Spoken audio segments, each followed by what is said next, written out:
Сәлем достар, менің ардыма қош келдіңіздер. Менің бүгінгі сіздерге ұсынатын видеом тек жаз деп аталады. Ендеше бастайық. Бірінші, сенің жаз айындағы сүйікті киімің.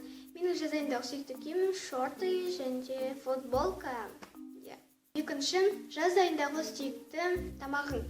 Мен жаз айындағы сүйікті тамағым ол жеміс-жидектер, яғни жаз мезгілінде олар өседі және күшті.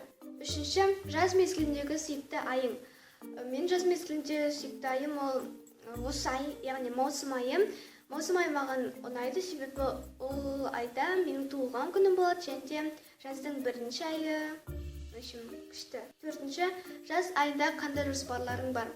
Мен жаз айында сіздерге көп видео түсіремін.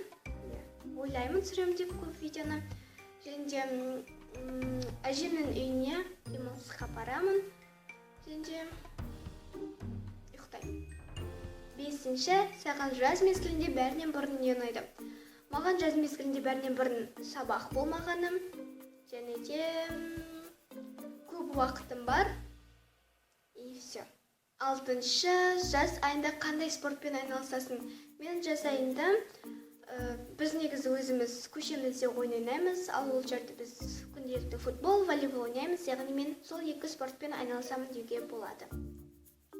Жетінші, осы жаз айындағы түсірген ең бірінші видео. Так, ішін солай.